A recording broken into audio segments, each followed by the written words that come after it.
The scenery today is so amazing that it's almost distracting. I keep finding myself staring at the mountains and forgetting to watch the road.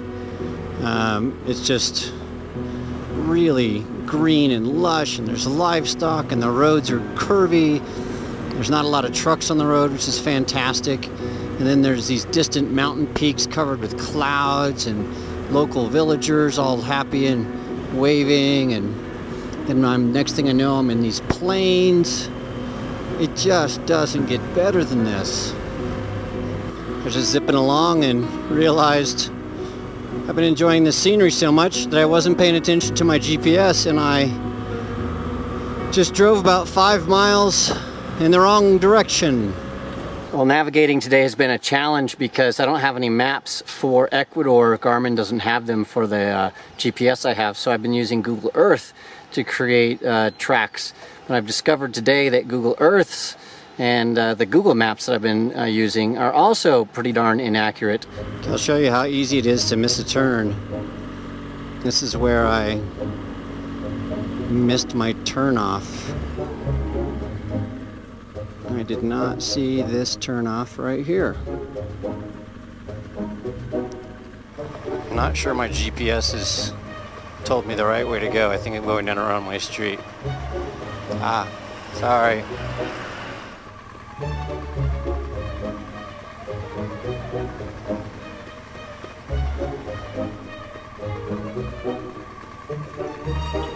I wonder which way I should go.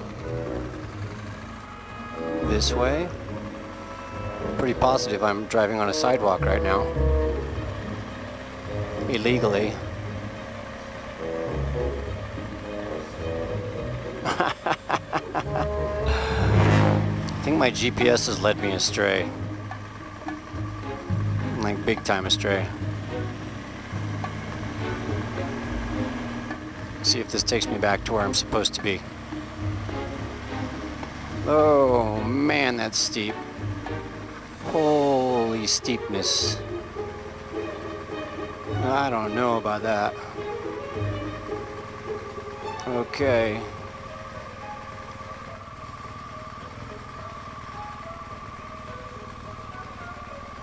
I trust too much in my GPS. Just about wet my pants there. Well, this is definitely the old highway. I think that's what this is. It's pretty awesome. I mean, it's not as fast, it's not as wide, but I think I'd rather be off the beaten path, if that's such a thing. And man, it's quite a fall down there on that side. This ride just keeps getting better and better.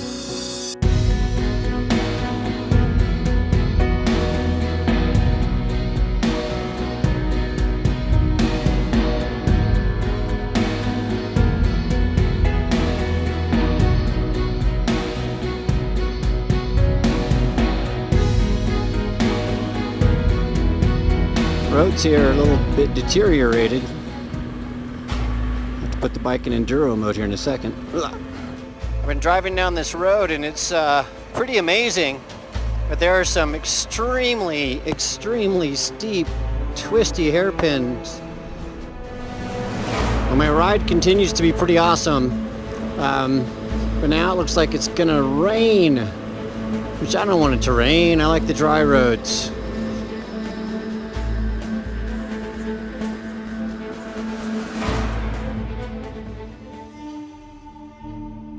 The roads here are sort of under construction and being fixed up, so it gives me a chance to sort of learn how to ride off-road.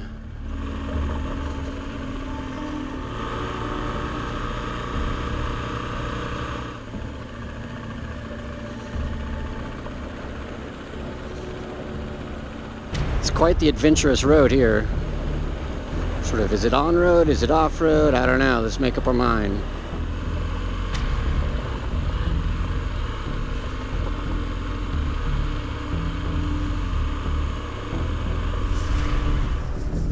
So now you can see that we're transitioning into this really arid land where it's just lots of rocks and dirt. There's no green anymore, and that's sort of what northern Peru is like. Just very, very barren like that. And so I'm sorry I'm having to keep the bike from crashing into these holes. But yeah, so from here through most of northern Peru, it's going to be brown and just no vegetation at all. It's just sort of weird. We went from that green, lush Colombia to green northern Ecuador to blam, desert, and it just looks like something out of, you know, the Sand People in Star Wars.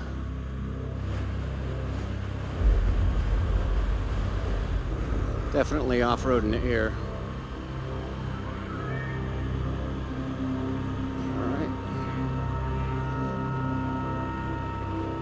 Guess they're working on that tunnel over there.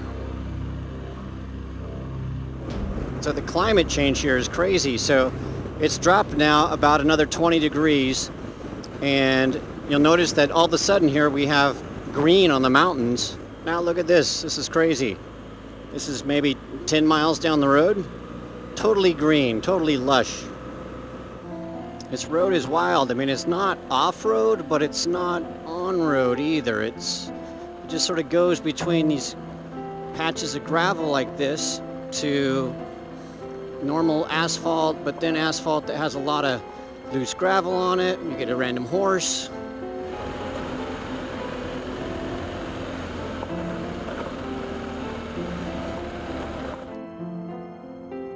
I am leaving the aduana, the customs station from Peru.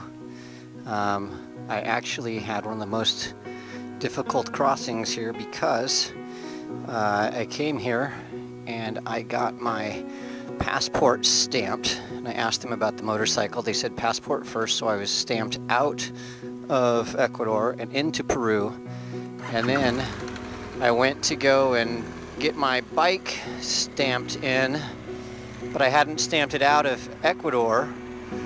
And the weird thing is, you stamp your passport out of Ecuador in Peru, but I had to drive all the way back to Ecuador across the border, I don't know, 10 miles something, and get my bike stamped out and then come all the way back and then get it stamped in. So I had to cross the border twice. It's crazy. All right, well, after a crazy crossing into Peru, I'm here. I'm in Peru. And onward to Lima, and then to Cusco to see my niece, and gonna do some off-road bike training and a lot of stuff. So I planned to spend some time in Peru. Unfortunately, Ecuador, I didn't have much time to stay there. Only was there for 5 days. But Peru, I think I'll be here for 3 weeks or so, but in different places, Lima and Cusco, and then down to Puno, and then out down south into Chile and Santiago and on. But I am in Peru.